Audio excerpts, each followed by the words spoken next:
November 12, 1944, 7:32 a.m., near Saint-Vith, Belgium. Unteroffizier Hans Dietrich crouched in the frozen mud of his hastily dug fighting position, his breath forming small clouds in the bitterly cold air. Through the pre-dawn darkness, he could hear the rumble of American tanks somewhere to the west, their engines idling, waiting. His company had moved into these positions just 90 minutes earlier, under the cover of night, believing themselves invisible to the Americans still several kilometers away. The forest provided excellent concealment. The fresh snowfall had covered their tracks. They had maintained complete radio silence, standard doctrine, everything by the book. Then, without warning, the world exploded. Not gradually, not with ranging shots that would give them seconds to dive deeper into their holes. The shells simply arrived, all at once, hundreds of them, transforming their carefully concealed assembly area into a maelstrom of fire and steel and flying earth. Dietrich pressed his face into the frozen ground as shrapnel whined overhead. The barrage lasted exactly 47 seconds. When it stopped, 73 of the 128 men in his company were dead or dying. His captain was gone, simply erased from existence. The platoon that had been assembling 30 meters to his left had ceased to exist as an organized unit. Dietrich would later write in a letter that somehow survived the war, "They knew exactly where we were, they knew exactly when we would be there, and they fired before we even knew we had been seen. It was not combat, it was mathematics." What Dietrich had experienced, what was shattering German formations across the Western Front with terrifying regularity by late 1944, was the perfection of a system that had taken American artillerymen over a decade to develop, a system so revolutionary that it would fundamentally transform how artillery fought, so effective that German soldiers would come to fear American guns more than fighter bombers, more than tanks, more than anything else on the battlefield. The Americans had discovered how to turn artillery from a weapon that required careful adjustment and ranging into one that could strike with devastating accuracy within 90 seconds of a target being identified. If you're enjoying this deep dive into the story, hit the subscribe button and let us know in the comments from where in the world you are watching from today. The revolution had not come from new technology, not from bigger guns or more powerful shells. It had come from something far more profound, a complete reimagining of how artillery units thought, communicated, and fought. The Americans had industrialized precision itself, creating a system where forward observers could call down the fire of dozens of guns they had never seen, from batteries they didn't command, with a speed and accuracy that seemed impossible to their enemies. To understand how American artillery achieved this stunning capability, we must go back to the early 1930s, to the dusty training grounds of Fort Sill, Oklahoma, where a small group of innovative officers were questioning everything their army believed about artillery. For centuries, artillery had operated on a simple principle. Battery commanders controlled their own guns. They selected their own targets. They adjusted their own fire. Battalion commanders were essentially administrators, parceling out assignments and ensuring ammunition supply. Each battery was an autonomous entity, and if you wanted to mass fire from multiple batteries, you had to carefully coordinate beforehand, planning fire on pre-selected terrain features or grid coordinates that everyone had agreed upon in advance.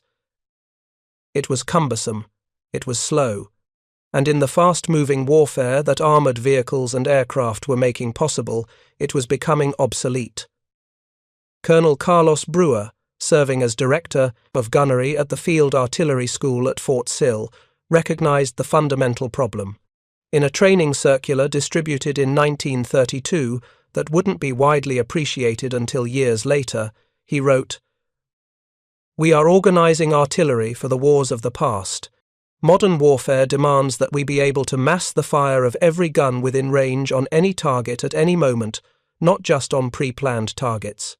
We need a system that turns a request for fire into shells on target in minutes, not hours." The solution Brewer and his instructors developed between 1932 and 1934 would revolutionize warfare. They called it the Fire Direction Center, and it was conceptually simple but practically complex. Instead of each battery operating independently, all fire control would be centralized at the battalion level. A forward observer wouldn't call a specific battery. He would call the battalion Fire Direction Center, and the FDC would decide which guns would fire, calculate all the necessary firing data, and transmit it to the batteries simultaneously. The implications were staggering. A single forward observer, a lieutenant with a radio, could now command the fire of every gun in the battalion. If necessary, he could call for fire from the entire division artillery. The system could even coordinate fire from multiple divisions, bringing dozens or even hundreds of guns to bear on a single target with devastating speed. But the real revolution was in how the Fire Direction Center operated. The traditional method of adjusting fire required batteries to fire ranging shots, observe where they landed, calculate corrections, and fire again. This process could take minutes, sometimes tens of minutes. During that time, the target might move, take cover, or call in its own artillery. The Fire Direction Center eliminated ranging entirely for many missions.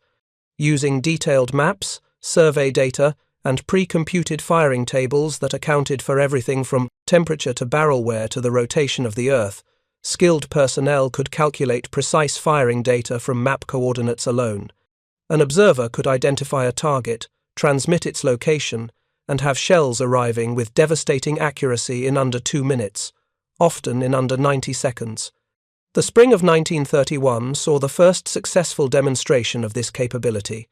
The gunnery department at Fort Sill massed an entire battalion's fire using the new system. Observers were stunned. Guns, separated by hundreds of meters, unable to see each other or the target, fired at different times with different elevations, and their shells arrived on target simultaneously, all within a 3-second window. It was artillery transformed from a weapon into a system, from an art into a science, from individual batteries into an integrated whole. Staff Sergeant Raymond Mitchell, who would later serve as an FDC operator with the 2nd Armored Division, remembered his first exposure to the concept during training at Fort Sill in 1942. They showed us films of the demonstrations from the 30s, guns firing at different times, shells arriving together. We thought it was trick photography at first. It seemed physically impossible. Then they explained the mathematics. Every gun had a different time of flight based on its distance from the target. The FDC calculated when each gun had to fire so all the shells arrived together. It was like conducting an orchestra where every instrument was separated by half a mile and the musicians couldn't hear each other. But the Fire Direction Center was only part of the revolution.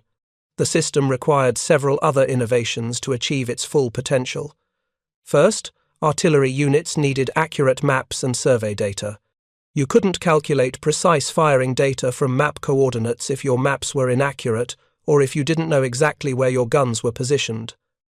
The American Army invested heavily in artillery survey, creating specialized teams that would move with advancing forces, precisely locating battery positions and key terrain features. These teams used surveying techniques that were accurate to within a few meters, providing the foundation for the entire system's precision. Second, the system required a standardized method of communication. Forward observers needed to be able to describe targets in a way that FDC personnel could immediately understand and act upon. The artillery developed a highly structured call for fire procedure with specific elements that had to be transmitted in a specific order: observer identification, warning order, target location, target description, method of engagement, and method of fire control. This standardization was critical. Under the stress of combat, with shells falling and bullets flying, observers needed a system so ingrained that it became automatic. The standardized call for fire became that system, a ritual that could be performed even when your hands were shaking and your voice was cracking with fear. Lieutenant Robert Thompson of the 28th Infantry Division, who served as a forward observer from Normandy to the Elbe, described the psychological importance of this standardization in his post-war memoir. When things got bad, when Germans were counter-attacking and everyone was screaming and dying, I could fall back on the call for fire. It was like a prayer I'd memorized. Steel 2-1, This is Bravo Fox 1. Fire mission, over. Alert came automatically. My brain didn't have to think. My mouth just formed the words I'd said 1,000 times in training. Third, the system required speed of calculation. The Fire Direction Center personnel had to convert map coordinates into firing data for multiple guns in under 60 seconds. This required specially designed plotting boards, unique slide rules, and extensive tables of pre-computed data. The M2 plotting board, developed specifically for this purpose, was a masterpiece of mechanical computing. It was essentially a large drawing board with an attached arm that could be pivoted and extended.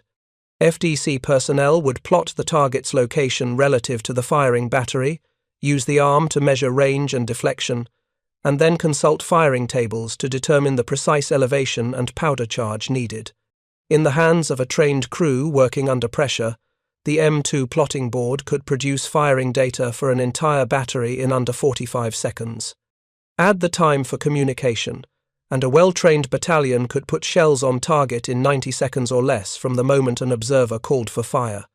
Technical Sergeant Paul Williams, who operated plotting boards with the 1st Infantry Division throughout the war, remembered the intensity of working in an FDC during combat. The board was my entire world. Plot the target, measure the range, check the tables, calculate deflection and elevation, check your work, transmit to guns. We did it over and over, sometimes dozens of times per hour during major engagements. Your hands moved automatically. You stopped thinking about what you were doing and just did it. The only time you thought was to check your work, because one error, one transposed number, and you might kill your own people. By 1942, when American artillery units began deploying to combat theaters, the Fire Direction Center concept had been thoroughly integrated into training and doctrine. Every artillery battalion had an FDC. Every forward observer was trained in the standardized call for fire procedure. Every gun crew was trained to receive firing data from the FDC and execute it immediately without question. But doctrine and training were one thing. Combat was another. The true test would come when American artillery faced veteran German forces who had been perfecting their own artillery techniques through years of warfare across Europe and Russia. The first major test came in North Africa in late 1942 and early 1943. American artillery units, many seeing combat for the first time, were pitted against German forces who had been fighting continuously since 1939. The Germans had excellent artillery, well-trained crews, and extensive combat experience. The results shocked German commanders. American artillery was not just effective, it was overwhelming. It responded faster than anything the Germans had experienced. It massed fire with a speed that seemed impossible, and it struck with an accuracy that suggested either magical intelligence or technical capabilities far beyond what the Germans understood. General Major Fridolin von Senger und Etterlin, commanding German forces in Tunisia, wrote in his tactical diary in March of 1943, "The American artillery is remarkable not for the size of its guns or the power of its shells, but for the speed and coordination of its fire. A forward observer, perhaps just a lieutenant, seems capable of calling down the fire of an entire division. The response time is extraordinary. Our troops report being under fire within 2 minutes of being observed. This is not the work of individual batteries, but of a system we do not fully understand." The Americans were achieving response times that the Germans thought impossible because the Germans were still operating under the old system where battery commanders controlled their own fire. When a German forward observer called for fire, his request went to his battery commander, who would then calculate firing data for his guns, fire ranging shots, observe the impact, make corrections, and finally fire for effect. The process typically took 5 to 10 minutes. The American system bypassed all of that. The forward observer called the Fire Direction Center. The FDC calculated precise firing data for every gun in the battalion simultaneously. The guns fired based on those calculations, and the shells arrived with devastating accuracy in 90 seconds. But North Africa also revealed weaknesses in the American system. Communication was often difficult in the desert. Dust storms would shut down radio communications for hours. Forward observers advancing with infantry sometimes lost contact with their FDCs. And the system's dependence on accurate maps became a liability when operating in terrain where detailed maps didn't exist. Captain James Russell, commanding a battery of 105mm howitzers in Tunisia, remembered one particularly frustrating engagement in April of 1943. Our observer called for fire on a German tank assembly area. Perfect target. We ran the calculations, sent the data to the guns, fired the mission. Our shells landed 300 meters from the target. The map was wrong. The terrain feature the observer used as a reference point was mislocated on our maps by 300 meters. We had to fall back on observed fire, adjusting from where our shells actually landed. It took us 7 minutes to get on target. By then, the German tanks had moved. These lessons drove continuous refinement of the system throughout 1943. The Army invested in better maps, more extensive survey work, and improved radio equipment. Forward observers received additional training in terrain association and alternative communication methods. FDC personnel developed techniques for quickly adapting to map inaccuracies. By the time American forces landed in Italy in September of 1943 and in Normandy in June of 1944, the artillery system had been refined through months of combat experience, and it was about to be tested against the full strength of the German Wehrmacht, fighting a defensive battle on terrain it knew intimately. The Italian campaign provided the perfect testing ground for American artillery. The mountainous terrain channeled movement into predictable routes. German forces, defending from prepared positions, were difficult to dislodge. Traditional infantry assaults resulted in horrific casualties. Artillery became the decisive weapon. Staff Sergeant William Anderson, serving as an FDC operator with the 34th Infantry Division in Italy, kept detailed notes of their fire missions during the brutal fighting around Monte Cassino in early 1944. His notebook, preserved in the National Archives, provides a remarkable window into how the system functioned under extreme pressure. On February 14th, Anderson's battalion fired 117 fire missions in a single day, supporting infantry attempts to break through German defensive positions. The average time from call for fire to shells on target was 78 seconds. The battalion fired over 4,000 rounds that day. Not a single friendly fire incident occurred, despite infantry and artillery operating in extremely close proximity. Anderson's notes reveal the intensity of working in an FDC during major combat operations. Missions came in constantly. We had multiple observers calling simultaneously. Priority had to be assigned instantly. Danger-close missions required extra precision. We were exhausted, running on coffee and cigarettes. But the system worked. You plotted, calculated, checked, transmitted, then immediately started on the next mission. The math became automatic. Your hands knew what to do before your brain finished thinking about it. The Germans in Italy quickly learned that American artillery dominated the battlefield in ways that no countermeasure could fully address.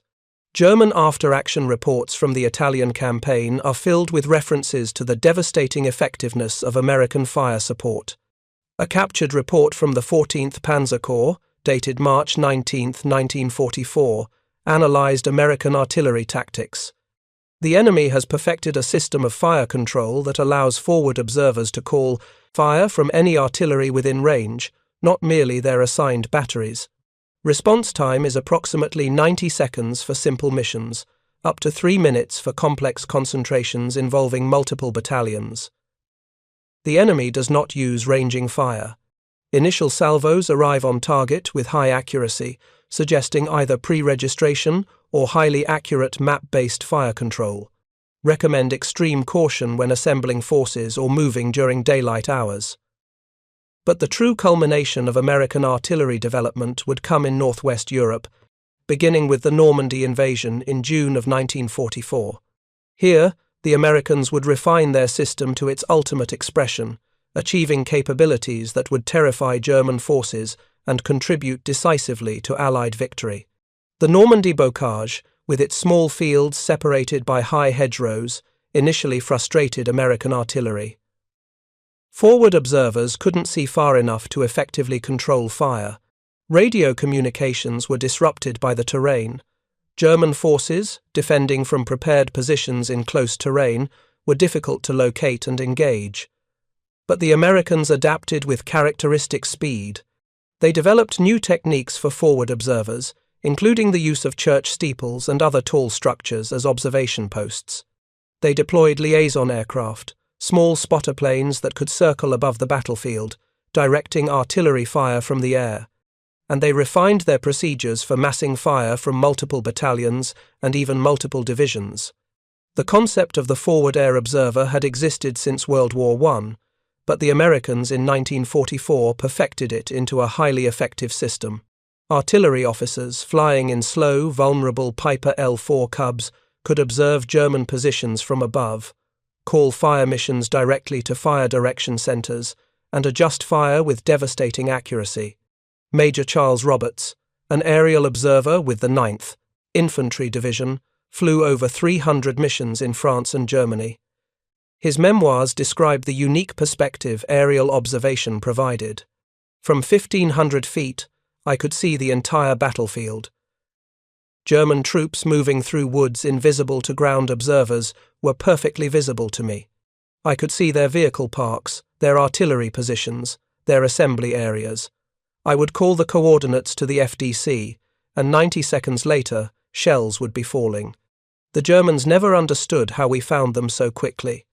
The Germans attempted to counter American artillery superiority through various means. They tried to locate and destroy American guns through counter-battery fire, but American batteries were expert at rapid displacement, firing and moving before German counterfire could arrive. They tried to infiltrate forward observers and FDC positions, but American security procedures made this extremely difficult. They tried to operate only at night when observation was limited, but American artillery developed techniques for firing pre-planned concentrations on likely German positions, turning nighttime movement into a deadly gamble. Nothing worked. By late summer of 1944, as American forces broke out of Normandy and began their rapid advance across France, German units reported that American artillery had achieved a level of dominance that made traditional military operations nearly impossible. Oberst Friedrich Fullereder, Chief of Staff of the German 7th Army, wrote in a situation report in August of 1944, "Enemy artillery fire responds to our movements with a speed that makes large-scale operations impossible. Assembly of forces for counterattacks results in immediate and devastating artillery concentrations. Movement of reserves is detected and engaged within minutes. Our casualties from artillery fire exceed those from all other causes combined. The enemy has achieved artillery superiority so complete that it amounts to control of the battlefield itself." The system's effectiveness wasn't just about speed and accuracy, though those were critical. It was also about the sheer volume of fire that could be concentrated. The fire direction center concept, combined with the American practice of creating non-divisional artillery battalions that could be attached wherever needed, meant that a forward observer could sometimes call on the fire of 50 or more guns.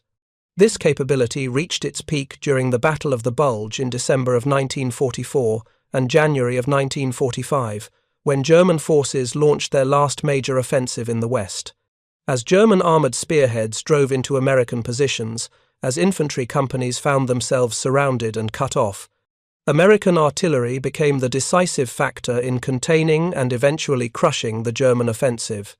The 4 divisions fighting on the northern shoulder of the Bulge were supported by 348 guns, all coordinated through a single fire direction center under the control of the assistant division commander of the 1st Infantry Division. When German forces attacked, this concentrated firepower could be brought to bear on any threatened sector within minutes. Captain Thomas Richardson, serving as a forward observer with the 2nd Infantry Division near Elsenborn Ridge, experienced firsthand how this massive concentration of firepower could shatter German attacks.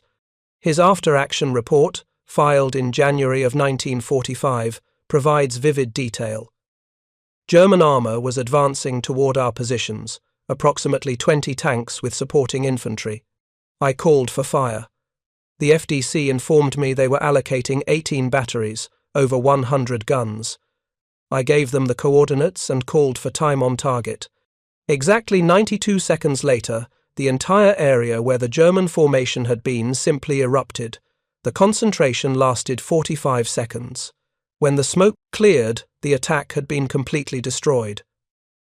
I counted 14 burning tanks. The infantry had ceased to exist as a formation. Time-on-target missions represented the ultimate expression of the Fire Direction Center concept. Multiple batteries, sometimes from different battalions or even different divisions, would fire at carefully calculated times so that all their shells arrived on target simultaneously. The goal was to have every shell impact within a 3-second window, giving the enemy no time to take cover between the first and last impacts. The mathematics required for time-on-target missions were complex. Each battery had a different distance to the target, meaning different times of flight for their shells. Each battery might be using different types of ammunition with different velocities. Weather conditions, altitude differences, and even the rotation of the Earth had to be factored into the calculations. But Fire Direction Center personnel, using their plotting boards and firing tables, could calculate time-on-target missions for a dozen or more batteries in under 3 minutes. The result was devastating, overwhelming firepower delivered with a precision that seemed impossible to the German forces experiencing it. Hauptmann Werner Koch, commanding a company of Panzer Grenadiers during the Bulge, survived a time-on-target concentration near Bastogne. His testimony, given after he was captured in January of 1945, reveals the psychological impact of these missions. We were assembling to attack an American position. The forest provided good concealment. There had been no artillery fire for over an hour, so we believed we were unobserved. Then, without warning, the world ended. The shells all arrived at once. There was no building crescendo, no ranging fire. One moment, silence. The next moment, hundreds of shells exploding simultaneously across our entire company area. The concentration lasted perhaps 30 seconds. When it stopped, my company had ceased to exist. I survived because I had been behind a large tree that somehow remained standing. Everyone I could see was dead or wounded. We never even saw the enemy infantry. The artillery had destroyed us completely. If you find this story engaging, please take a moment to subscribe and enable notifications. It helps us continue producing in-depth content like this. The psychological impact of American artillery extended far beyond the physical casualties it inflicted. German soldiers developed what their medical officers termed artillery neurosis, a specific anxiety about American guns that was distinct from general combat stress. Soldiers would flinch at any sound that might be an incoming shell. Units would refuse to concentrate even when tactical situations demanded it. Movement during daylight became psychologically traumatic, even when no fire was falling. Dr. Heinrich Müller, a Wehrmacht medical officer captured near Aachen in October of 1944, documented this phenomenon in his medical notes. The soldiers fear American artillery more than any other weapon. Fighter bombers you can see and hear approaching, tanks you can fight with Panzerfausts. But their artillery strikes without warning, with devastating accuracy. Men develop a constant state of anxiety. They become convinced the Americans can see everything, know everything. This belief in American omniscience is perhaps more damaging to morale than the artillery itself. This fear was not irrational. The speed and accuracy of American artillery created a legitimate operational challenge that German forces never solved. Any concentration of forces, any assembly for an attack, any movement of supplies risked immediate and devastating artillery fire. The Germans were forced to disperse, to move only at night, to abandon many traditional tactical methods. But even these adaptations provided only partial protection. American artillery had developed techniques specifically designed to counter them. Pre-registered concentrations allowed guns to fire accurately on known German positions even in complete darkness. Harassment fires, random shells fired at irregular intervals throughout the night, prevented rest and made movement dangerous even under cover of darkness. And the constant threat of fire meant that German forces operated under continuous psychological pressure. General Lieutenant Fritz Bayerlein, who commanded the Panzer-Lehr Division in Normandy and later in the Bulge, provided perhaps the most comprehensive German assessment of American artillery in a post-war interview. Your artillery was the most effective weapon you possessed. It was not the individual gun or shell that was remarkable, but the system. The speed of response, the accuracy of fire, the ability to mass dozens of batteries on a single target within minutes. This was something we had never encountered, not against the French, not against the British, not against the Russians. Your artillery transformed the battlefield. It made concentration suicidal, movement visible, and defense nearly impossible. If we could have neutralized your artillery, the war in the West would have been very different. The key to understanding American artillery's dominance lies not in any single technological advantage, but in the systematic integration of multiple capabilities into a coherent whole. The Fire Direction Center provided centralized control and rapid calculation of firing data. The standardized call for fire procedure ensured clear communication under stress. Extensive survey work provided the accurate location data needed for map-based fire control. Forward observers, both on the ground and in the air, provided the eyes of the artillery, and the American industrial base provided the vast quantities of ammunition needed to sustain this system. A typical American infantry division in 1944 included 4 organic artillery battalions, but during major operations, additional course and army-level battalions would be attached, sometimes bringing the total to 12 or more battalions in direct support. This meant a division commander might have over 140 guns available, all coordinated through the Division Artillery Fire Direction Center. The ammunition expenditure was staggering. During the Battle of the Bulge, American artillery fired over 1 million rounds in December of 1944 alone. During Operation Cobra, the breakout from Normandy, approximately 140,000 artillery rounds were allocated for just 7 corps. During the Rhine crossings in March of 1945, individual divisions fired over 60,000 rounds in preparation for the assault. This vast expenditure was possible only because of the American industrial base, which produced artillery ammunition on a scale that dwarfed anything the Germans could achieve. By 1944, American factories were producing artillery shells faster than the army could fire them. Ammunition was so abundant that artillery units rarely had to conserve it, allowing them to respond to every call for fire with overwhelming force. Technical Sergeant Michael Anderson, an ammunition supply sergeant with the 4th Armored Division, remembered the contrast between American and German approaches. We had more ammunition than we could use. Trucks would arrive daily with thousands of rounds. We'd stack them, dig them in, and wait for the batteries to fire them. After we liberated German artillery positions, I'd look at their ammunition supply. They might have 50 rounds per gun. We had thousands. They had to choose their targets carefully, fire only when necessary. We could afford to fire on anything that moved. The abundance of ammunition enabled tactical flexibility that German forces couldn't match. American artillery could fire harassing fires throughout the night just to deny the enemy rest. They could fire on suspected but unconfirmed targets. They could respond to every request from forward observers without worrying about conservation. This created a psychological environment where German forces felt constantly under observation and constantly at risk. But technology and abundance alone don't explain American artillery's effectiveness. The human factor was equally important. The system required skilled personnel at every level, from the forward observers who identified targets to the FDC crews who calculated firing data to the gun crews who executed the fire missions. Training for these roles was intensive and continuous. Forward observers underwent weeks of specialized training in map reading, target identification, communication procedures, and the mathematics of fire control. They learned to estimate ranges, identify terrain features, and call fire missions under stress. Many washed out of the program, unable to master the multiple skills required. FDC personnel required even more specialized training.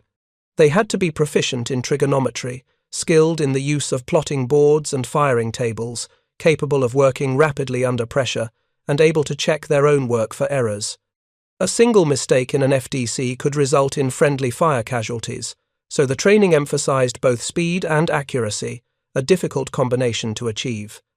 Master Sergeant Frank Rodriguez, who trained FDC personnel at Fort Sill throughout the war, remembered the challenge of preparing men for this demanding role. We were asking farm boys from Iowa and factory workers from Detroit to perform complex mathematical calculations in 90 seconds while someone was shooting at them. Many couldn't do it. They'd freeze up under pressure, make calculation errors, transpose numbers. We had to find the ones who could think clearly under stress, who could trust their training when their hands were shaking and shells were falling nearby. Maybe 1 in 4 made it through the full training program. The ones who did make it through became the backbone of the system. In fire direction centers from Normandy to the Elbe, young sergeants and corporals performed the mathematical wizardry that turned map coordinates into devastating fires. They worked in cramped, often underground spaces, surrounded by maps and tables and plotting boards, connected to the war above them only through radio voices requesting fire. The stress was enormous. Unlike frontline infantry, who could see their enemy and fight back, FDC personnel fought abstractions, coordinates on maps, numbers on plotting boards, voices on radios. They couldn't see the results of their work directly. They only knew whether they had succeeded by whether the observer called target destroyed or adjust fire over the radio. And they lived with the constant fear of making a mistake that would kill friendly troops. Danger close missions, where artillery had to fire very near friendly positions, required absolute precision. Short rounds could slaughter American infantry. FDC personnel checked and rechecked their calculations on these missions, accepting the extra time as necessary to avoid fratricide. Captain James Wilson, who commanded an FDC with the 3rd Armored Division, described this burden in a letter home in March of 1945. Every mission could be a matter of life and death, not just enemy lives, but American lives. I plot coordinates called in by an observer, calculate firing data, transmit it to the guns. 90 seconds later, somewhere out there, shells explode. If I did my job correctly, enemy soldiers die and American soldiers advance. If I made a mistake, American soldiers die. This responsibility weighs on you. You dream about transposed numbers, about plotting errors, about killing your own people through carelessness. Despite this pressure, the system maintained a remarkable safety record. Friendly fire incidents from artillery were relatively rare, especially given the enormous volume of fire being delivered often in very close proximity to friendly troops. The standardized procedures, the emphasis on checking calculations, and the careful training all contributed to this safety record. The Germans recognized that they faced not just superior materiel, but superior methods. Captured German documents from late 1944 and early 1945 repeatedly analyze American artillery tactics, seeking countermeasures or adaptations that might reduce Allied fire superiority.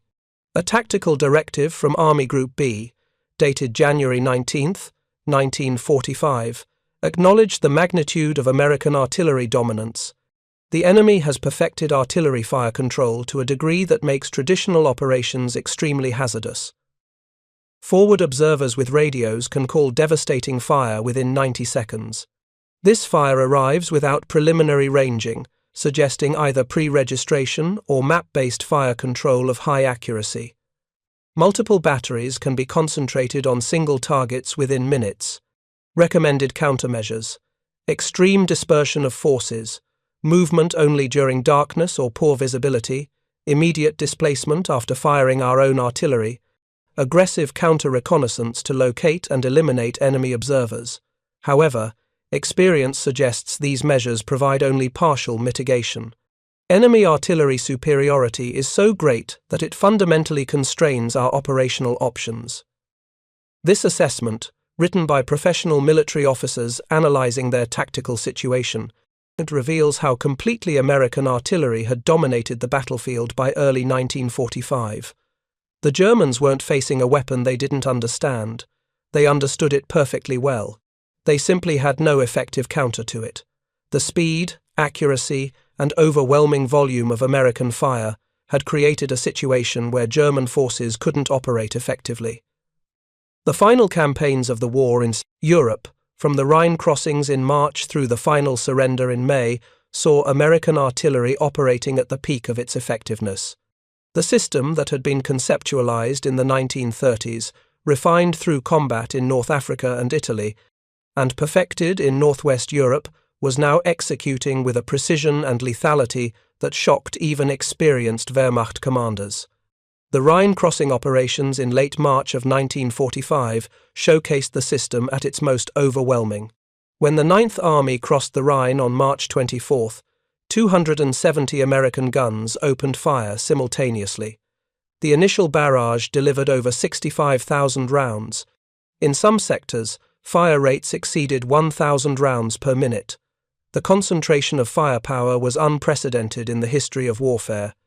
Major Hans Kreiller, operations officer for the German 116th Panzer Division, defending the east bank of the Rhine, survived the bombardment and was captured shortly afterward.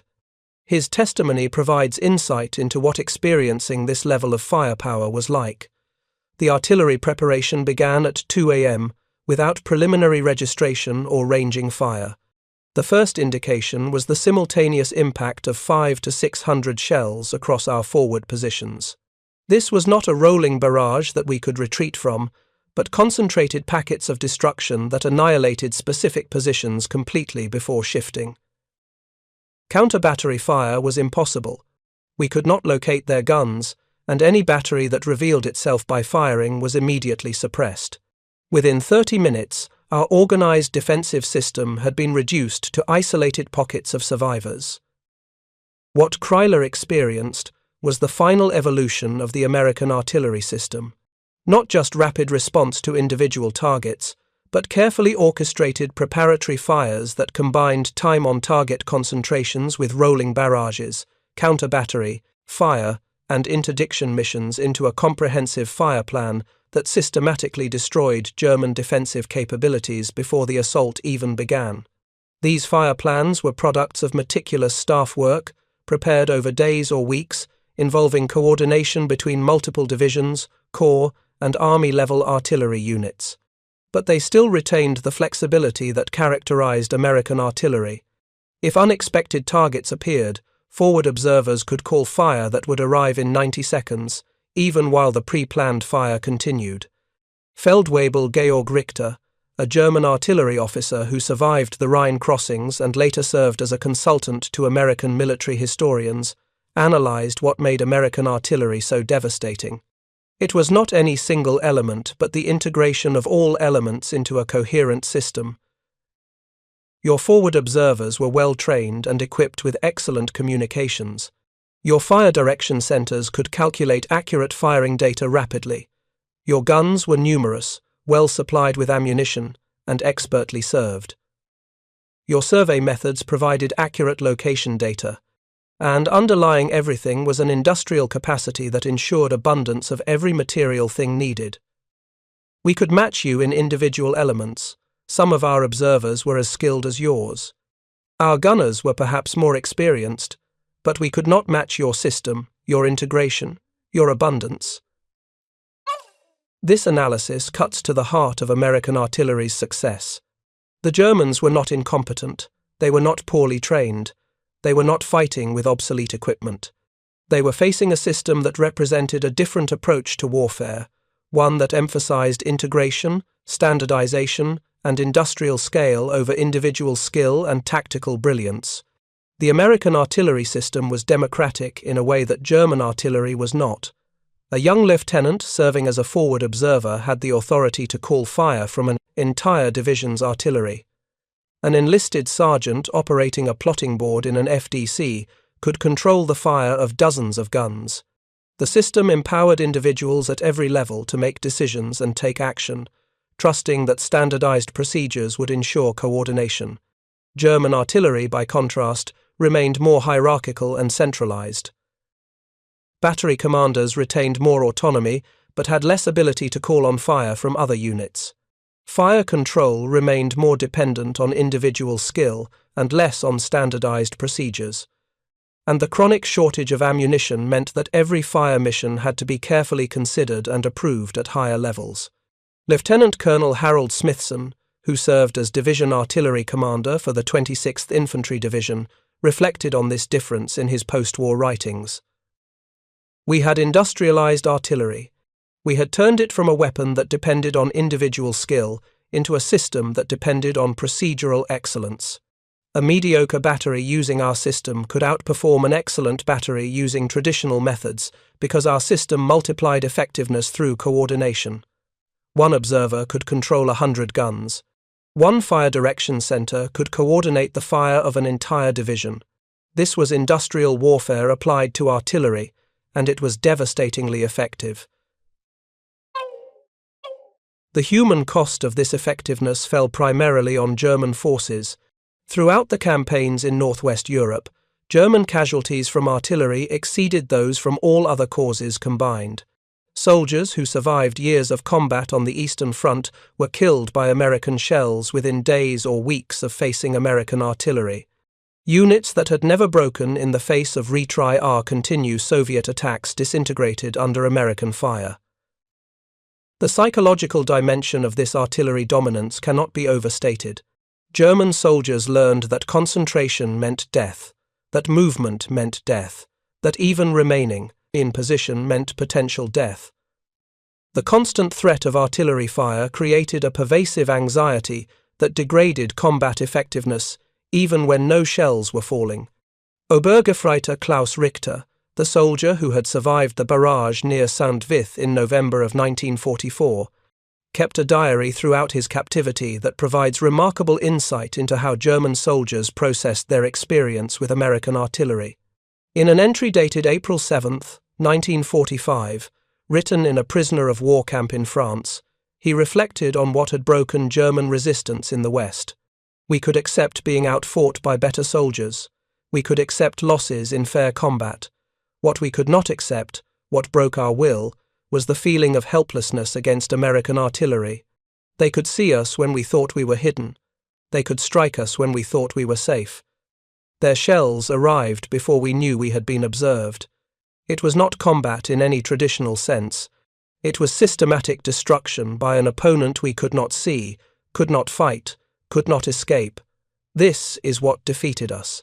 Not courage, not skill, but mathematics and industrial power applied with terrifying efficiency.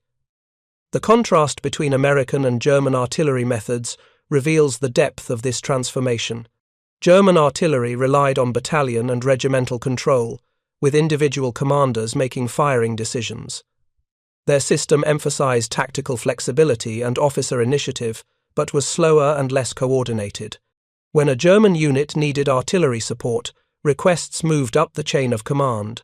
Firing data was calculated at the battery level, and response times stretched to many minutes or even hours. American artillery operated differently.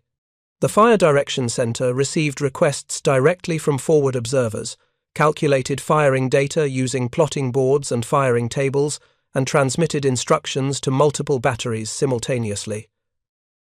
A single observer could mass the fires of dozens of guns from different units onto one target. The system was impersonal, technical, and devastatingly effective. German soldiers who experienced American artillery firsthand consistently described it as the most terrifying weapon they faced. The speed was psychologically crushing. Units would be in position, believing themselves safe, when suddenly shells would arrive with no warning. The accuracy was uncanny, suggesting that American observers could see everything. The volume was overwhelming, with multiple batteries firing in coordination to blanket entire areas. One German Unteroffizier described his company being destroyed by American artillery near St. Vith in November 1944.